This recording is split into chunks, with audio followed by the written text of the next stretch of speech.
Welcome everyone to the very first episode of the Yellow Ribbon Arsenal podcast. I am joined today with my good university friend Henry Nettle. Nice to meet you guys, how you doing? And today we are going to be talking everything North London derby. We're going to be talking Granit Xhaka, we're going to be talking attack, we're going to be talking defence, and overall how we're feeling at the end of the game. So let's get into it. Let's do it. So Henry, my good friend, we've actually purposely not spoken about the game, even though we've been speaking for the last half an hour, haven't we? Just so we can save it all for this. So let me just throw you straight in the deep end and say, going 2-0 against Spurs at home, what is going on? What do you think? It was weird, wasn't it? Because it wasn't like we were playing awfully. We were on top of them for the majority of the first half, and exactly the same as the Liverpool game. 2 errors, 2 goals, and we're suddenly on the back foot. Exactly the same thing. Honestly, there's absolutely nothing I'd change about that. That was spot on from exactly what I was watching. It was really frustrating because we looked... What I always look for in a North London derby, you always look for how we start, because that seems to be a strange indicator on how we're going to play. Like in the 4-2 last year, even though we were 2-1 down, like today, at half-time, you knew that we'd come good at some point because everyone seemed so up for it, and the exact same could be said today. We were not playing badly, we looked half-decent at least, but the recurring theme of the last 6 or 7 years is our defence just completely letting us down.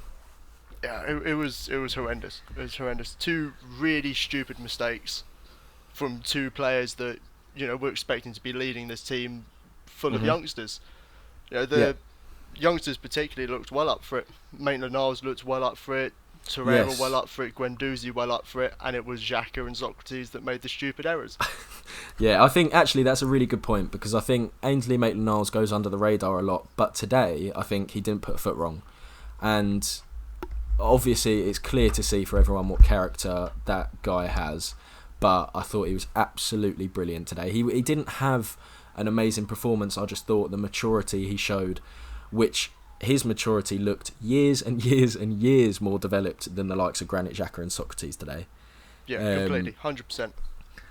And it just, for me, I thought he was fantastic. And Kolasinac scared me looking at the starting lineup, if I'm honest. It was terrifying when I saw that name on the team sheet. I really, really wish we had Monreal, but again, I don't think he was terrible. Yeah, but I think definitely the way Spurs lined up really played into our favour with the fullbacks. You got Maitland-Niles as a centre mid, not a right back, and Kolasinac as a wing back, not a left back. If they had played without and out wingers, I really feel like they would have punished us today. Yeah, we would have had a lot of trouble. If they had played Son out on the wing instead of up top, it would have been completely different. But I suppose they were trying to protect their fullbacks as well, weren't they? Yeah, couldn't agree more. That is the one thing that I found really, really strange about Spurs' choice, is as soon as I saw their starting lineup and I noticed it was a diamond, I was like, how are they not sort of sitting a right mid and a left mid in front of those fullbacks? Like directly in front of them, like in the Wenger days when we used to throw Kolasinac to sit in front of Monreal when it was getting later into a game we were only 1-0 up. I thought it was incredibly strange to see sort of a narrow approach from them, as you say, like instead of having Son and Lucas out wide. Well, it's exactly the same as how we played up against Liverpool. Played narrow and allowed the fullbacks to advance on, and unless we're completely missing something, obviously Pochettino and Emery know something we don't. I can't make sense of why you'd do that. No, obviously it seems to be a bit of a trend at the moment to be playing these kind of crazy, all along the middle diamond 4-4-2s, and I'm yet to be impressed by anyone who's done it, to be honest. No. But I think that raises a very interesting point about our formation as well today, and something that I think we even forgot to speak about when we were doing the running order for this podcast.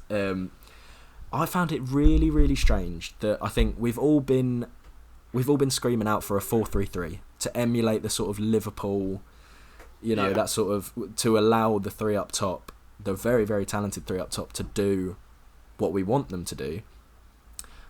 But I thought, if you're going to try out a new formation, which the team has never done before, why are you doing that in a North London derby? Like, why it was a bit odd to do that.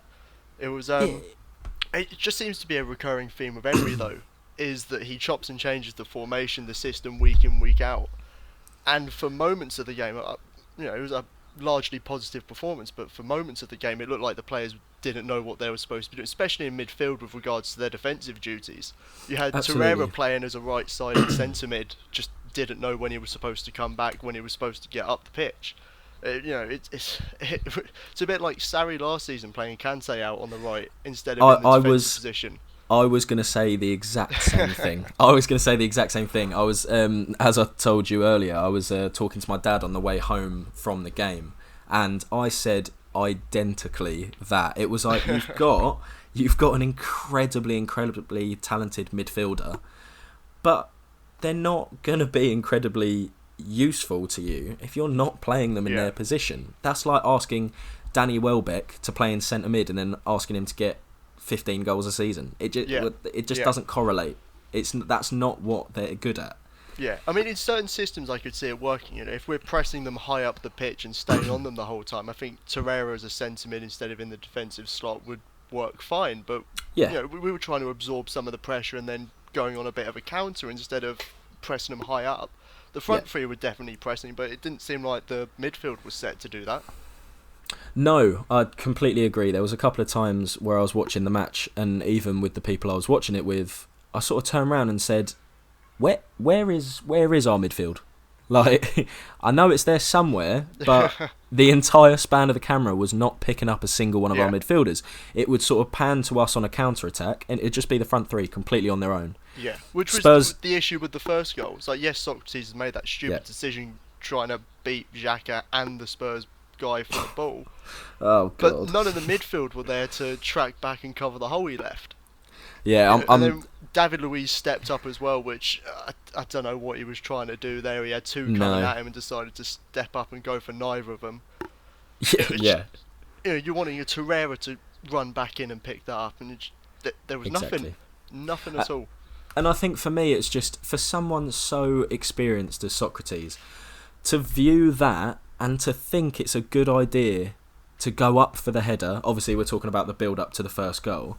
To think that his job there is to go up and have a two-man battle with Harry Kane, which embarrassingly they lost. Yeah. But why does he think that's his job? That is first of all, it's not in his position. Second of all, that is quite obvious that he's leaving a huge gap, and it's not even as if it's a necessity that he moves out of his position, because, as I say, he's got a player there battling for it already. If he doesn't win it, that's fine. Harry Kane flicks it on to Socrates and he can just clear it out. Yeah. Why he felt the need to go in and sort of double up on Harry Kane in the air, in the middle of the pitch, it bewildered me, if I'm honest. It was odd to say the least. But really odd. Other than that, though, in regards to the centre halves, only thing they did wrong for the majority of the game. I thought David Luiz particularly was outstanding today. Mm-hmm. Yeah, I can't disagree. I think that's what is so frustrating about our defence is, it sounds like such a silly thing to say, but in terms of defending, we are fine. We aren't a bad team, as everyone says. A little bit of concentration and that small lapses. It's completely that. David Luiz, on his day, is a fantastic centre-back. It's the exact same with Socrates. But it's those stupid, just nonsensical decisions that the both of them seem to keep making that eventually cost us. And obviously when you're playing against teams, and as much as it pains me to say, playing teams as good as Spurs, you are always going to get punished if you make silly decisions. They've got one of the best strikers in the world up top in Harry Kane. As painful as that is to hear. Yeah, as painful as that is to hear, definitely. But it's just, for me, we just seem to give anyone we play, we give them 2 or 3 a game. We can be defending as well as we've defended in a long, long time, but they will get 2 or 3 a game where we get our wires crossed, we try and make a stupid clearance that just gets sliced out for a corner like Xhaka did last week. Christ, I'm already on Xhaka. Calm yourself, we'll get there. But yeah, so that obviously then leads into the second goal where we can actually talk about Xhaka now. And everyone listening, strap in because this is going to be a long one. So I'll let you start with Xhaka because I've got to get my wires straight before I start making any kind of sense in an argument about Granit Xhaka. I'm at a complete loss with Xhaka. Yeah. For everything that he does brilliantly, he'll do something that completely lets him down and just removes all praise you could give him. It was like spot on. On the whole today, didn't have a bad game. Again, I thought his passing was excellent. Had a few cracking shots on goal. Just one stupid tackle again. Just that one moment where it's like, what is going through your head? Yeah. You're in the penalty box against Son, who is a fantastically tricky player. Stay on your feet. Just stay on your feet, crowd him out. And it's really not often that I agree with Gary Neville, but he said something which was absolutely spot on during the match. He said that Granit Xhaka is a very experienced player that has never once learnt from his experience. Yeah. And I was like, oh my God, that sums him up perfectly. Yeah. Since when has Gary Neville turned into such a poet? Today, he did bits today that were good. It's like Neville in particular was giving him lots of stick for fouling people, but that was good. It was breaking up their counter. It was slowing them down.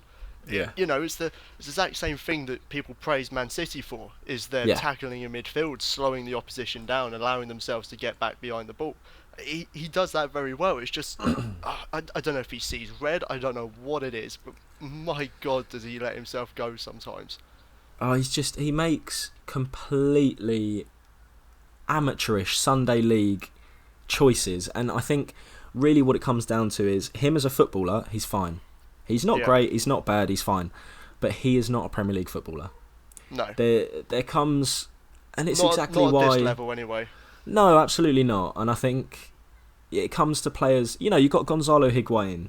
Stick him in Italy, stick him in Spain. He's one of the world's most lethal strikers. You bring him to England, he's a mile off the pace. He looks like he belongs in the Championship. And it's literally just because, and it doesn't mean that they're better or worse players than those in the Premiership. It's just the type of player, and Granit Xhaka could not be less a Premier League type of player. He's too slow. He's slow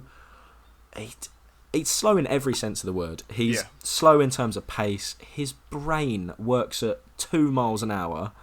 You see him just turning into trouble when you already can tell he knows there's a player there, but it's almost just as if his body starts doing something, and he knows it. He knows it's wrong, and then he just goes, "Oh yeah, go on, we'll carry on." Whatever. Yeah, exactly, and that's what winds me up about him so much. Because as you say, great passer of the ball. He does spray it wide very, very well, and there was a lot, especially later on in the game, where he really was freeing up Mkhitaryan, Pepe on the wings, and it was brilliant. Yeah. But you just know exactly the same as what's frustrating about our defence. You know that if he gets the ball 5 times, 2 of those times he's going to get dispossessed ridiculously. Yeah. And that's I mean, we kind of got off the point of the penalty incident, but it's just there's too much to talk about him. And I listen to a lot of Arsenal podcasts, and every single week Granit Xhaka is one of the main topics, and I think it's not to do with a certain agenda towards Xhaka that a lot of people are going to say it is. He's just rubbish. He's just so bad. It just if we're playing a midfield 3 like we were today, it just baffles me that it's not Torreira at the base of that 3. Oh yeah, me too. It just really confuses me. It's I thought Torreira and Guendouzi today were fine. Guendouzi was spectacular in the second half. Yeah, I thought he was incredible. Fantastic. A bit slow in the first half, but came alive a little towards the end. Yeah. It just seemed a bit of an unbalanced midfield, having the 3 of them. Xhaka, Guendouzi, very, very similar players. Yep. Difference being Guendouzi can beat a man and run a little. That, Yeah. and that's so much more worthwhile having in your team than a Xhaka. I thought it was incredibly harsh dropping Willock for today. I didn't think he put a Oh, foot wrong all season. I think he's been spectacular. couldn't agree more. You think about him in that midfield instead of Xhaka and moving Torreira down. Yeah. Because would have been a much better starting base for the team today. Absolutely, completely spot on. And it's when you've got a player like Xhaka who clearly... The one thing for me that really, really kills me, and it was just shown today, is that you've got within a football team, especially at the top level, each player in that team serves a very specific purpose. So, for example, you look in City, you've got Rodri, whatever his name is, that sits and holds and he slowly distributes and allows De Bruyne and Gundogan or David Silva to go and do the attacking duties. Yeah. And then you look up top, Aguero's obviously got his role, Sane, Sterling, well, not Sane, he's injured for the rest of the season, but Sterling, Mahrez, the fullbacks, they've all got a specific job and they've all got something that they're better than everyone else at. Yeah. Rodri is better at keeping the game ticking over. Kevin De Bruyne is better at getting the assists and the goals. Aguero's obviously clinical. What does Granit Xhaka have that no one else in this Arsenal team has? Temper. That's about it, isn't it? Yeah, he's got the liability trait. He's way more of a liability than anyone just else. That style of player confuses me a little, though. Your Rodris, your Xhakas, your Jorginhos. I don't understand. Rodri's working fine at Man City. I think that's perhaps helped by the quality he's surrounded with. I think if you put Rodri into this Arsenal team or into the Chelsea team that Jorginho's at, I don't think it'll be too different. They struggle. It's a weird type of player. It's a very continental type of player, not a Premier League style. No. Yeah, Jorginho just doesn't look up to it. Whereas he looked fantastic in Italy, Xhaka looked fantastic in Germany. Exactly. Doesn't look up to it in the Premier League. Just an odd build for a Premier League midfielder. Yeah, and I mean that is exactly how Xhaka then got caught out for the penalty, was because he's being asked to go be that one that supports the two centre-backs. So when we get congested in our own box, he's obviously going to be that third man. Yeah. But he's just 5 seconds behind everyone else, because that tackle not only was a bad tackle, that tackle was about 2 seconds later than it should have come. Yeah.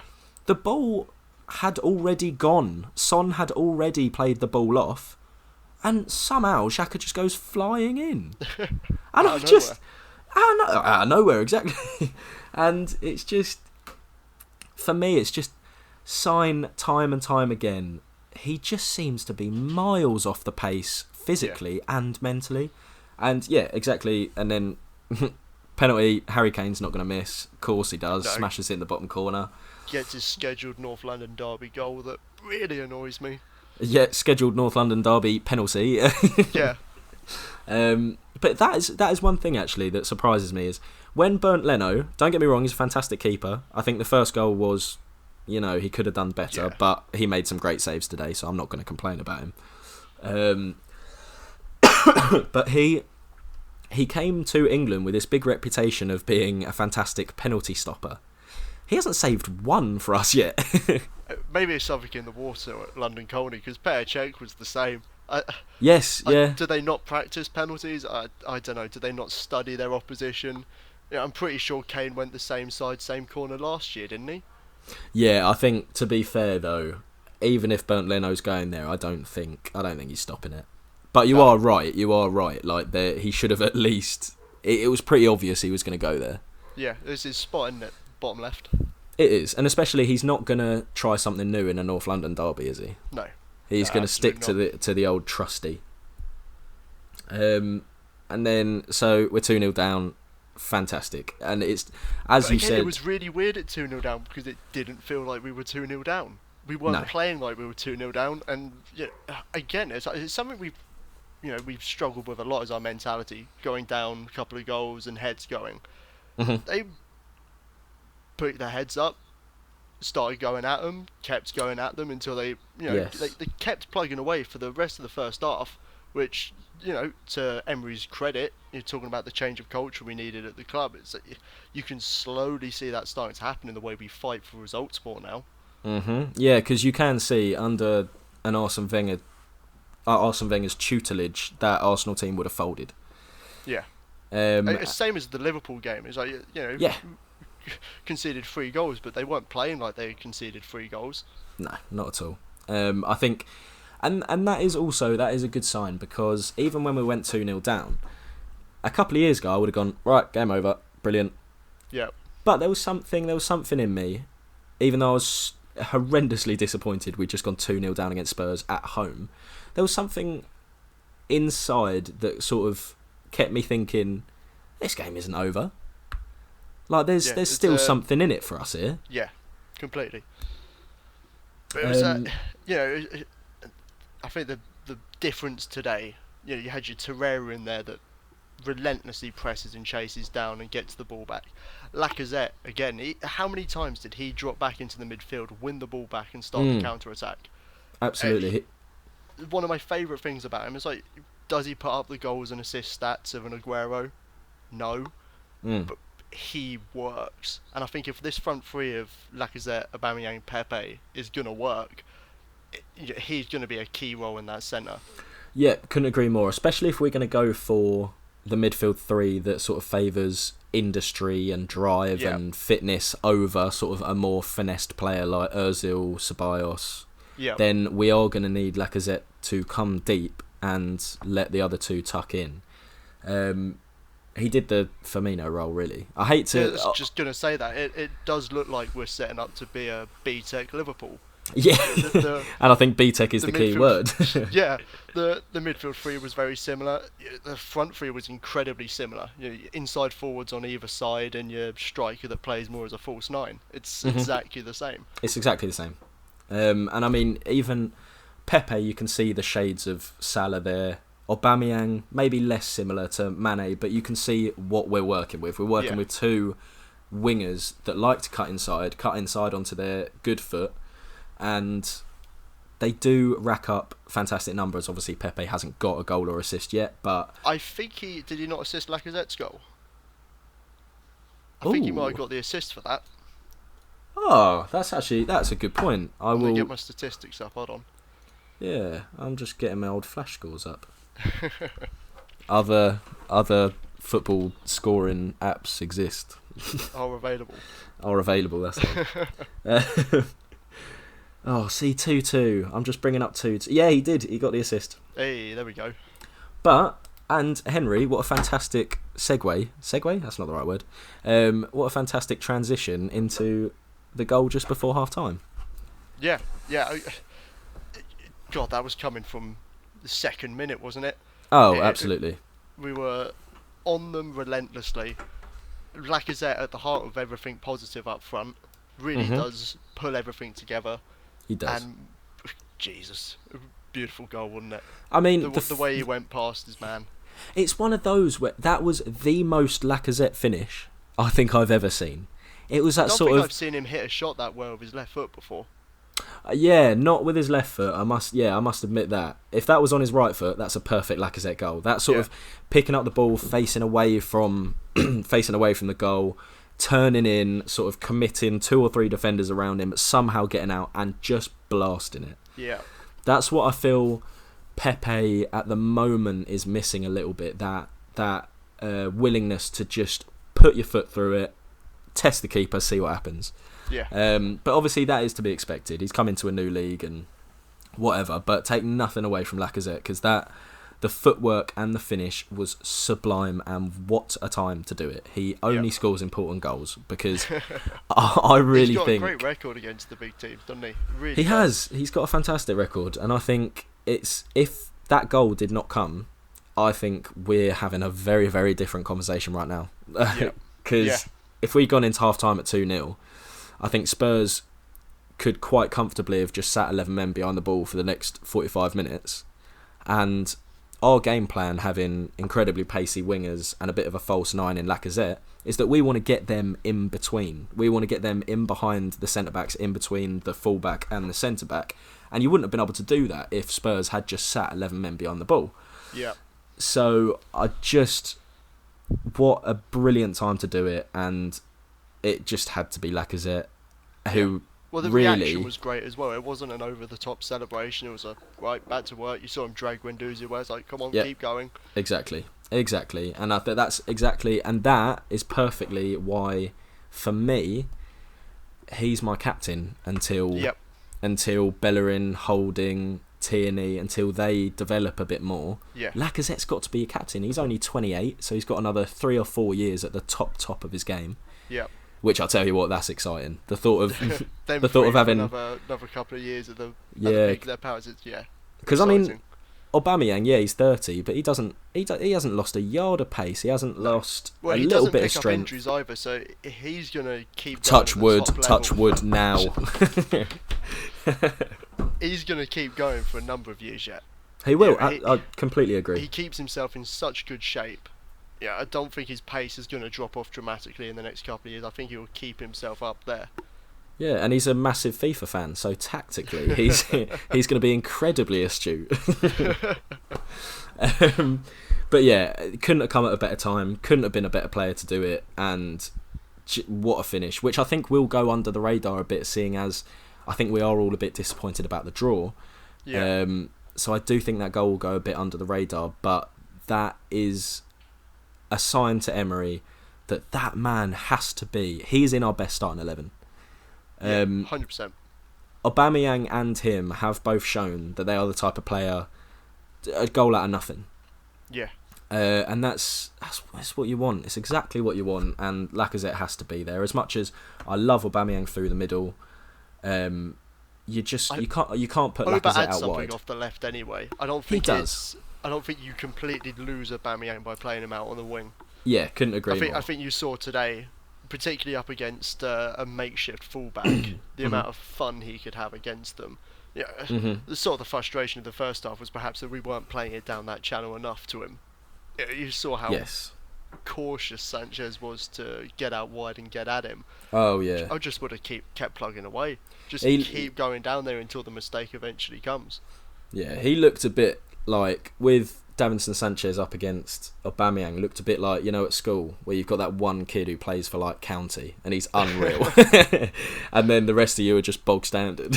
Yeah, he looked terrified of him, and that's just, it's something that I don't think we exploited enough, and I think Spurs didn't allow us to exploit it, but we're a good enough team to go, yeah, you know what, you don't want us to do this, but this is how we are going to do it. Yeah.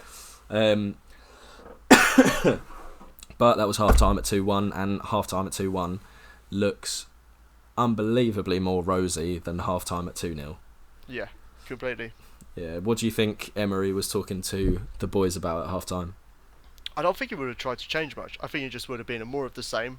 Keep going, keep pressing them the way you are in the first half. Because again, we weren't playing like the losing team. We were not deserving to be losing at that point in the game. Completely I think we warranted enough to at least be level, if not ahead. Just an odd game of football that first half was, at least. Really odd. And don't you think it was strange? If that Lacazette goal hadn't gone in, do you think he's making his classic Emery double substitution at half time, or do you think he still would have left it completely unchanged like he did, seeing as we were only 2-1 down? I was surprised something wasn't changed anyway. Yeah, I'm surprised considering the first half Xhaka had, and to an extent Guendouzi was quiet the first half. I'm surprised both of them remained on the pitch coming out into the second half. I would have thought Ceballos would have been on for one of them, Willock potentially for the other. Yeah. But stuck with it. Xhaka, to his credit, performed the second half. Wasn't exceptional, but did enough, and Guendouzi changed the game. Yes. Oh, what an unbelievable... I've just jumped ahead there, but what an unbelievable assist from Guendouzi. Oh, it was a beautiful ball. Absolutely. He looks and continues to play, and this isn't something new, but like we've all known this, we've all seen this for the last year. He's a 19, 20-year-old kid. He plays like a 28-year-old who's been playing in the Premier League for the last 12 years. Yeah. Really good head on his shoulders. Oh, he's really superb. Alert, really knows what's required of him. I don't want to jinx the kid, but he genuinely has the potential to be him and Willock and Torreira. Torreira's only 23. We forget that. Yeah. Those three could be our three starting central midfielders for the next 10 years easily. Yeah. And that is so exciting because they can only get better. And having them as our three central midfielders, I think right now is exciting. Yeah. In a quest 100%. for sort of third place, that's really exciting. So the thought of all three of those in 5 years' time with 5 years more experience and 5 years more development, that's terrifying. Well, there was a bit in the first half that really impressed me about Guendouzi. Mostly quiet first half. Spurs had I can't remember what minute this was in. They had counted all the way up, and he sprinted back into the box. Heung-min Son was central in the penalty area, and he's managed to get around him, get in front of him without touching him at all, and blocking the ball and getting it out. Yeah, I know exactly what you're talking about. Brilliant. It's the one part of his game that he's looked like he needs to work on is the defensive side, but today I thought he did it fantastically.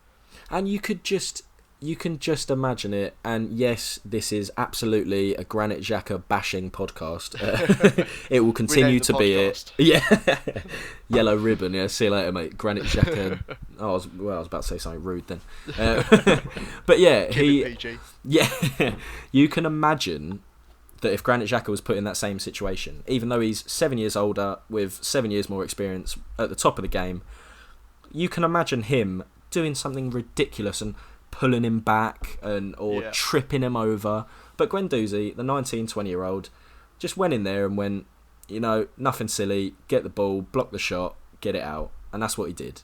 And it's ludicrous that we're looking at a youngster like Guendouzi who's been plucked from the second division in France, and we're looking at him saying he consistently gives more mature and more accomplished performances than the Swiss captain, and by all intents and purposes, our captain.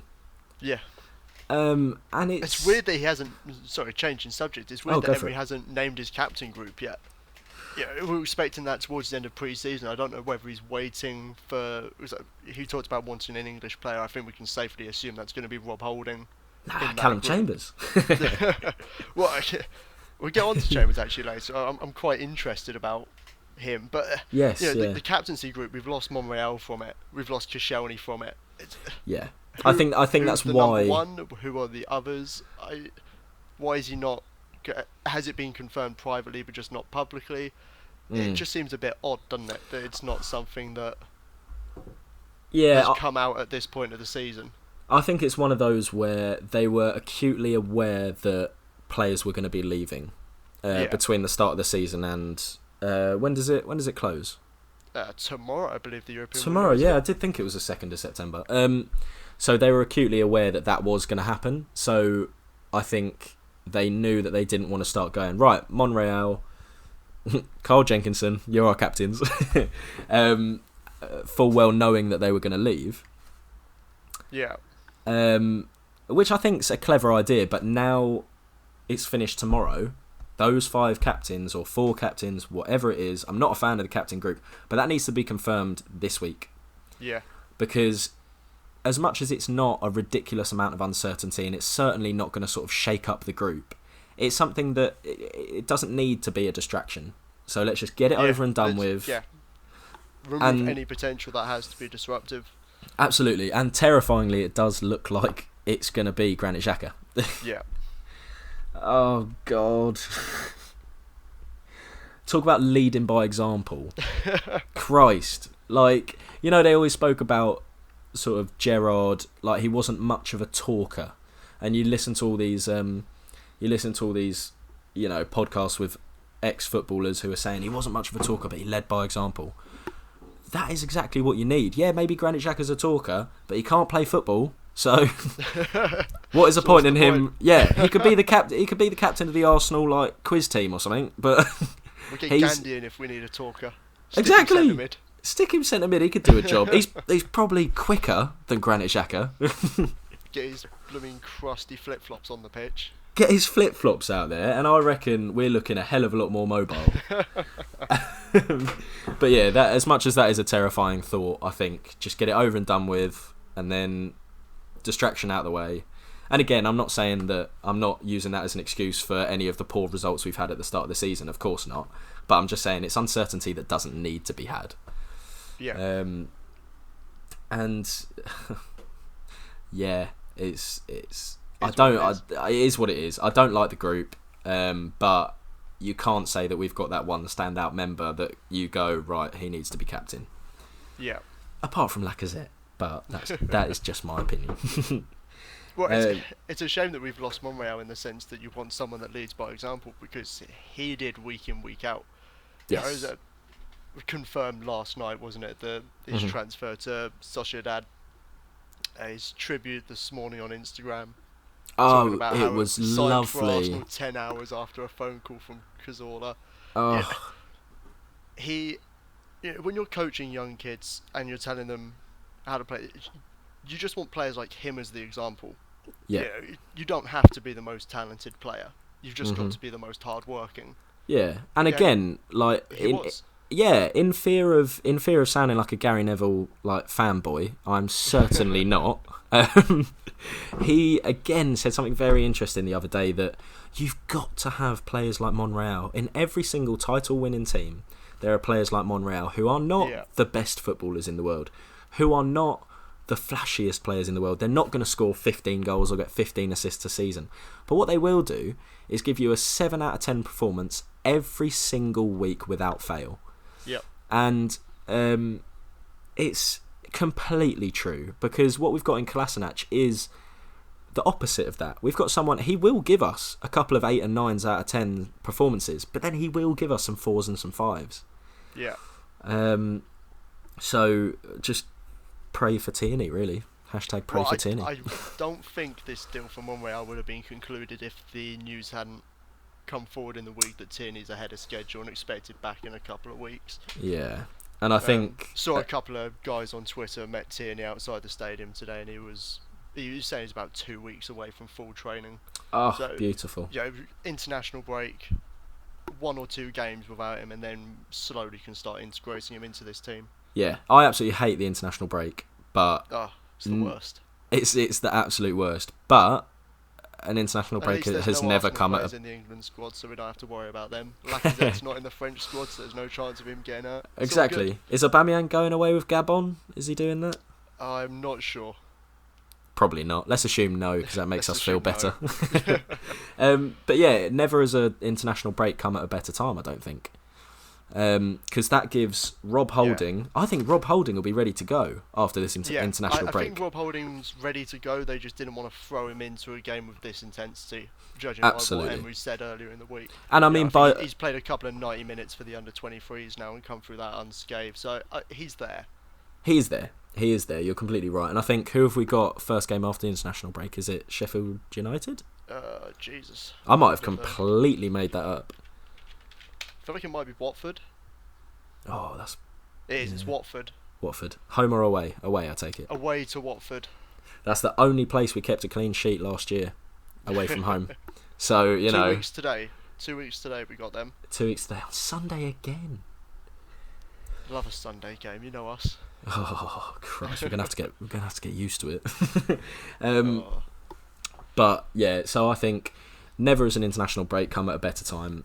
Bellerin's going to be closer, Tierney's going to be closer, Holding will be there, and really, we complain about the defence week in, week out, and quite rightly, because we are bad defensively.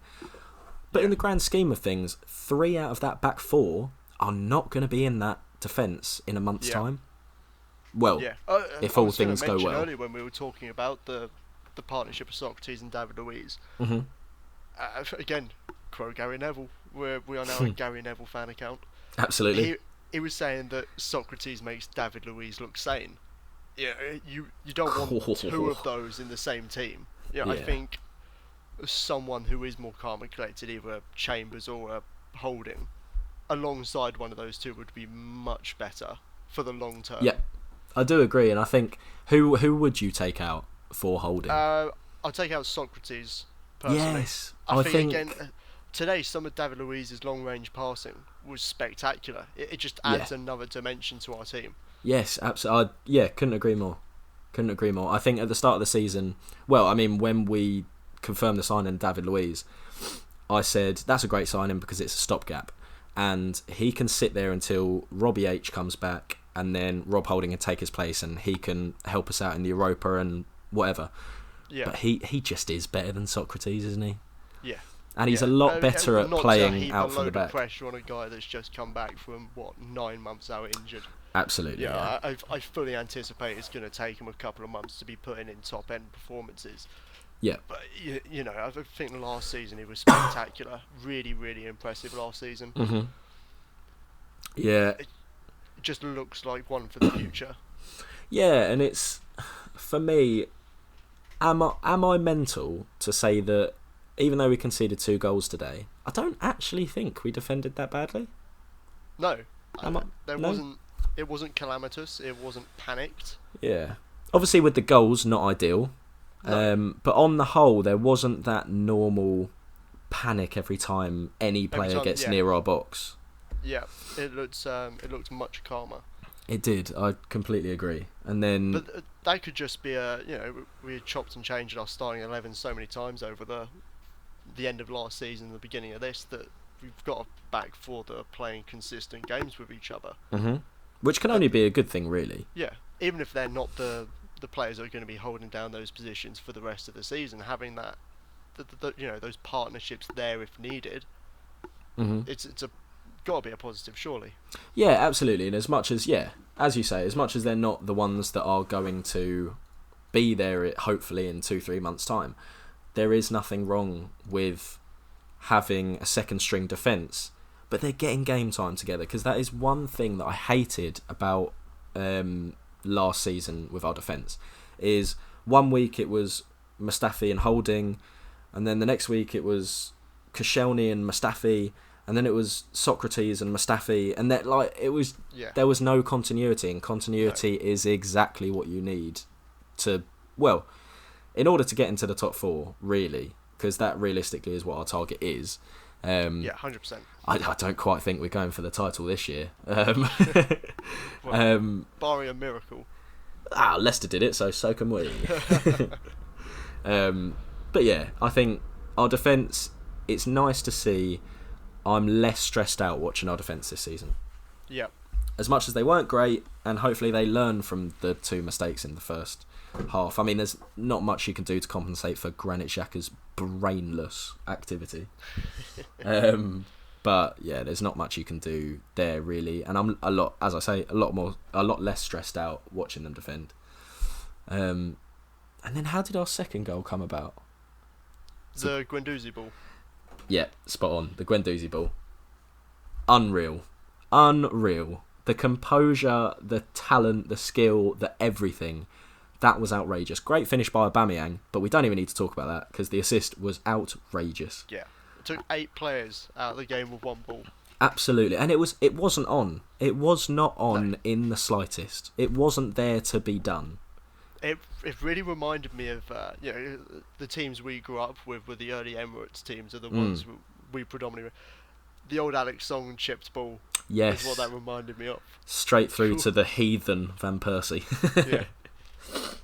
But yeah, it's exactly that, and I mean, I do hope his career goes slightly better than Alex Song's did, but yeah.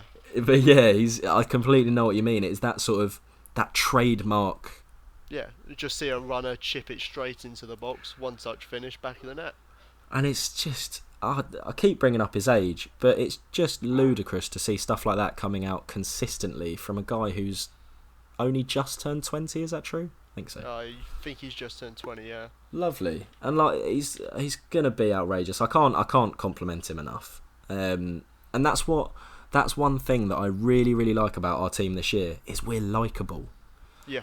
I think I spoke about it in one of my videos before, but I was sort of saying that we've got a team here that, you know what, if we get a dodgy draw away from home at West Ham, I'm not as annoyed as I used to be, because we've got players in there like Guendouzi, like Willock, like Smith Rowe coming in, Holding, Bellerin, Tierney, who, you can get, like, as a fan, you can really get behind, and that's something we've really heavily been missing since really Santi Cazorla left. Yeah. Like, who has been? Go on, sorry. It's just you look at the players we brought in. They're players that work. It's not just flair anymore. The criticism at the end of the Wenger era was too many flairy players, not enough workers. Yeah. You look at the players we've got in now. Everyone puts in a shift. Mm-hmm. Everyone gives 100%. The one thing you can't criticise from us this season and the majority of last season is the players putting in the effort. Yeah. And then for fans that becomes more enjoyable to watch because it looks like they actually care. Yeah, and it's the thing that commentators and pundits always say, it's the getting the fans off their seat, and that often is taken as a wonderful bit of skill or bending it in the top corner and hitting the post or something. That's what they say is like a flair player gets you off your seat.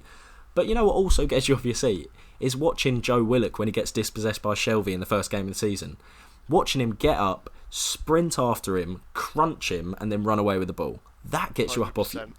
That's not beautiful football. It's not amazing skill. But what that is incredibly relatable. I mean, not that. Well, I mean, I personally am as good as Joe Willock, but it's just that kind of what. And I hate to bash Ozil because this game has got nothing to do with Ozil, so I should leave him alone. But that's why I think so many people dislike Ozil. Yeah. Because he just looks like a prima donna who's happy to just pick up his check and sort of saunter around the pitch a bit. And it's lovely to see a player like Joe Willock. He gets crunched and he goes, you know what, I'm not having that. Gets up, sprints after him, gets it back, runs off again. Yeah. That is what gets you up off your seat, and I think you're exactly right. That is what's got us excited about our team this year, because we've actually got sure workers. We'll talk about Ozil on a later podcast, because that is a completely different can of worms to open. That is an unbelievable can of worms. He's always described as that luxury player. Yeah. Which doesn't work unless you've got a team of workers around him. Exactly. You can see Mesut Ozil fitting into this team now and being able to perform because he's not expected to do all the running back and work because he's got the workers around him that do it. And that is true. And again, completely intentional. I want to bully Granit Xhaka. You can't play Mesut Ozil in a team where Granit Xhaka's the one sitting behind him, supposedly supporting him, because you've then got two incredibly immobile players, and only one of them is actually pretty good at football. and it's not Xhaka. So that just makes... This really is turning into a Granit Xhaka bash. It is, yeah. And I know Granit Xhaka's a loyal listener, so I'm sorry, Granit. I know you've been through a lot recently, but yeah, I think you're completely right. Our team is more likeable. It's more relatable. We've got people in there that you can actually get behind now, and I think the fact that we haven't had those workers is really a big catalyst for this sort of polarising debate on Ozil, because I know that even me and you have very different views on Ozil and how he can be used. So that actually will be a very interesting podcast. And it's a good thing we're miles apart, because wouldn't be might get very violent. But yeah, so Orba took the goal well, that second goal. Yeah, as he always does. Yeah, that's the luxury of having a player like Aubameyang. A ball goes in like that and you go, yeah, goal. Back of the net. Back of the net. Gonna be. Yeah, it's found him, goal. And the funny thing is, though, with VAR, and which, for me, I'm a big advocate of VAR, but when that goal went in, obviously, I wanted to be really, really excited, but because of the nature of it, because it was sort of a lofted ball over the top, and Aubameyang seemed to be the closest to the goalkeeper, I didn't celebrate for a good 10 seconds. I was genuinely sat there going, are they going to check it? Are they going to check it? I did the opposite when Socrates put the ball in the back of the net. Laps in my front room. Yes, no, and that's exactly what I did. I thought, I was way too cautious with the Aubameyang goal. I'll let myself go now. And I was sat with Spurs fans. And so I'm there, like, screaming, punching the air, like, telling Socrates I forgive him for any misdoings, and then it gets ruled out. I mean, which wasn't VAR's fault, but but yeah. So I let myself go a bit there, and I was a little bit embarrassed. So, but yeah, and then it hits 2-2, and the onslaught continues really for the next 20 minutes until the end of the game. Yeah, you just got a slight feeling as it edged towards the 80th minute. It's like, yeah, it's going to be 2-2. This is going to be how it ends. Yeah. You know, the clear-cut chances stopped coming for both teams. Both began to slow down. Yeah, we both looked incredibly tired. Yeah. Particularly our midfield three. They looked absolutely done in. They did, and I think that was when the whole issue with, you know, the camera panning on us going forward and you couldn't see our midfielders, and then panning on us defending, you couldn't see our midfielders. And it's a tough criticism to make, because that is obviously so tough, and they've worked their absolute socks off, which is admirable. But it's just an easy critique to make, really. Yeah. But, and again, normally I would be a bit wound up by going down 2-0, but it's, the team's likeable, the team put in a shift, Granit Xhaka's a moron, so I can't really be that upset, because it was just silly individual errors that hopefully can just easily be cut out. Yeah. And our goals, you hope so. Yeah, and our goals were just sheer brilliance. Like, just they weren't at Spurs' fault. They were us working, creating, and putting the ball away. They weren't gifted to us by any stretch. Yeah, spot on. And yeah, and that was. It did seem a bit like we'd run out of ideas, and unfortunately for Mkhitaryan, I think you made a good point. I can't even remember whether it was during this podcast or before, about why did we not bring Nelson on instead of Mkhitaryan, someone who could actually go and cause. It just seems a bit odd. You know, that their weakness was down their right hand side, our left. You know, Aubameyang was leaving Sanchez for dead constantly, and then we brought on Mkhitaryan, who's got no legs. Someone who's going to slow the game down. Yeah. You know, even putting Pepe out on that left hand side, I know it's not his preferred side, but you know, it's on his stronger foot. He can whip a ball in straight away as soon as he's past his man. That would have made sense to me. Or putting Reece Nelson on the left side of that midfield. Yeah. Someone that can go past Sanchez, continue to exploit that weakness. Instead, we kept trying to go central, which, you know, when you're playing against Vertonghen and Alderweireld, that's not how you try and break Spurs down. It's not going to come off for you. Yeah. In the end, it takes a moment of magic from Guendouzi to do that. But yeah, I don't know about Mkhitaryan. He looks like he's aging beyond his years. Yes, and that is exactly. He's slowed down a lot recently. In comparison to Aubameyang, Aubameyang does not look his 30 years. Mkhitaryan, definitely, he looks every day of that 30 years. I mean, I don't think his weird bald patch is doing much help in that regard. Oh, Christ, he looks like the kid from Avatar with that arrow coming out of his head. It's outrageous. But yeah, I think I'm not a Mkhitaryan hater. I don't completely dislike him coming into our team, because I think he offers something. Yeah.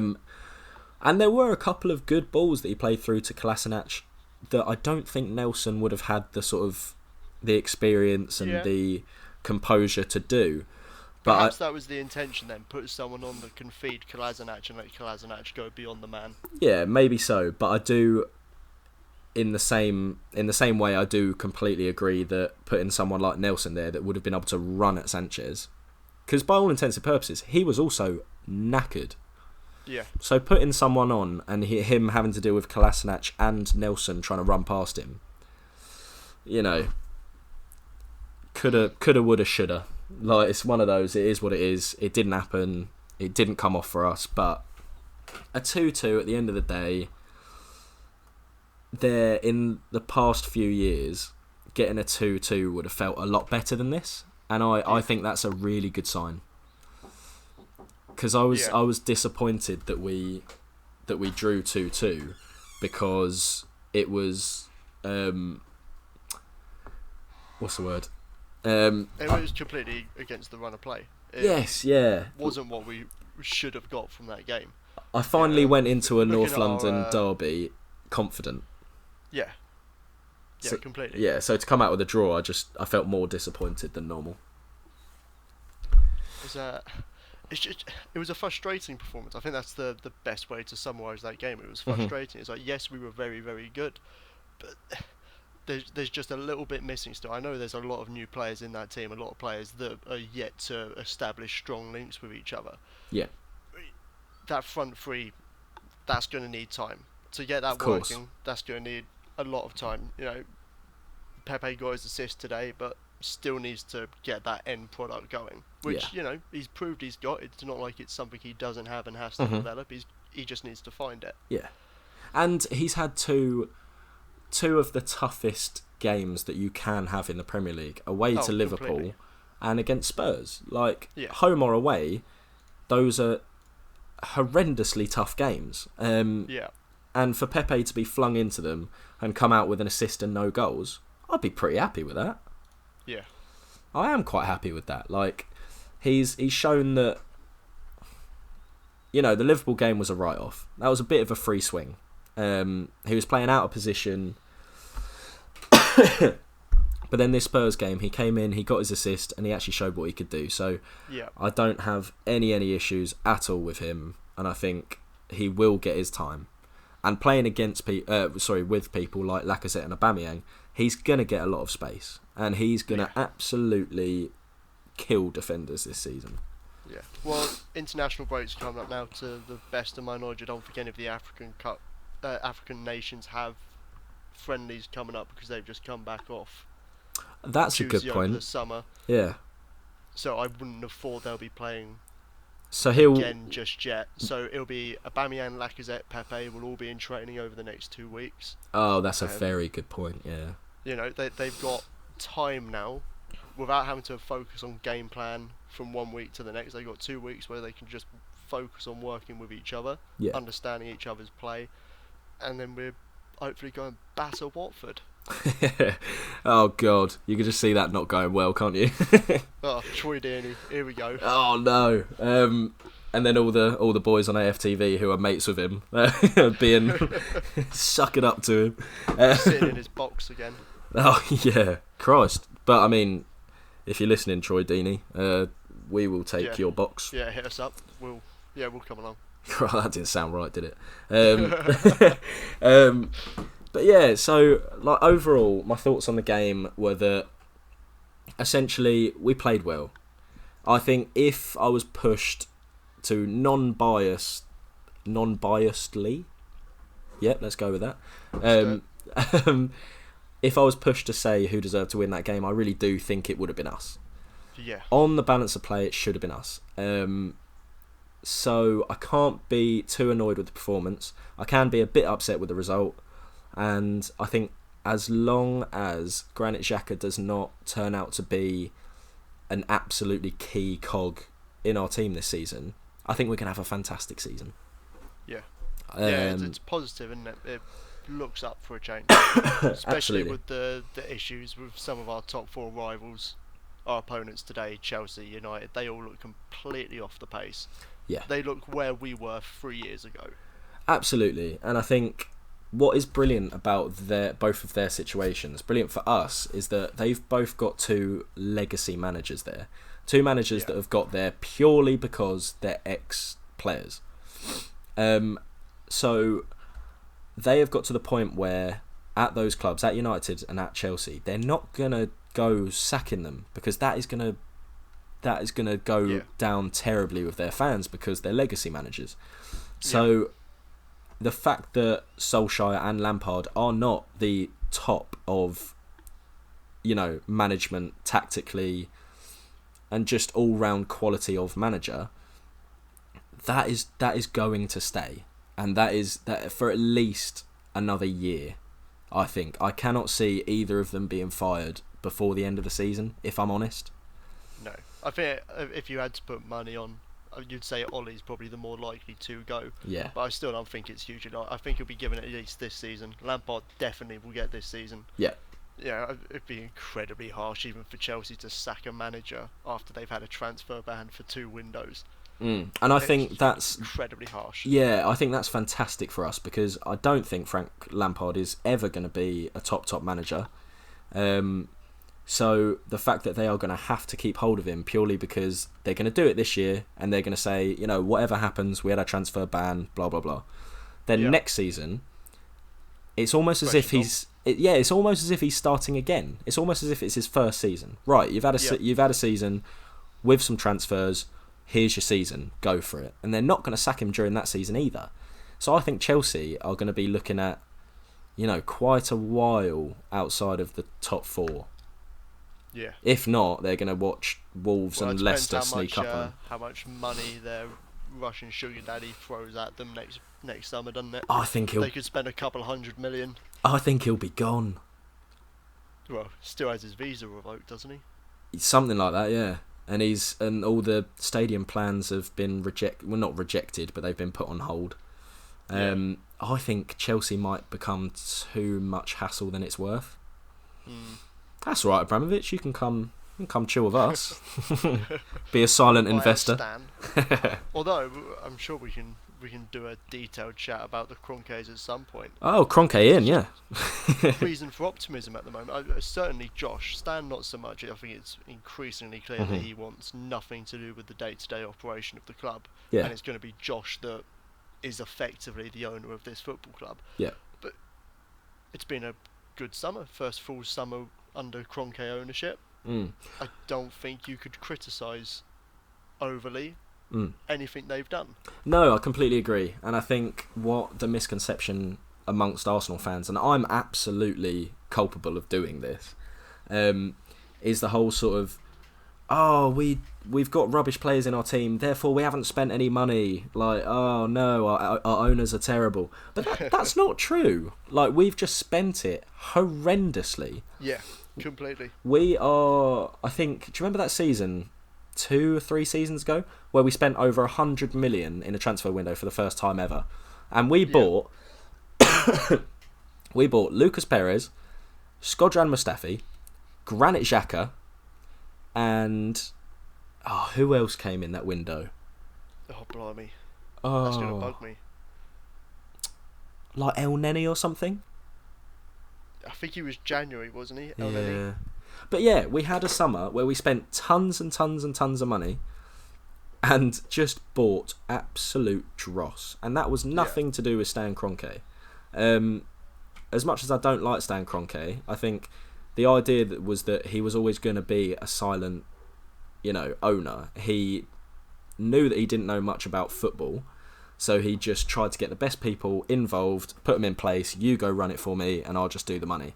And those people, Gazidis mainly, were just awful. And we started buying players for 30-40 million that we still have now that we can't sell for 5 million.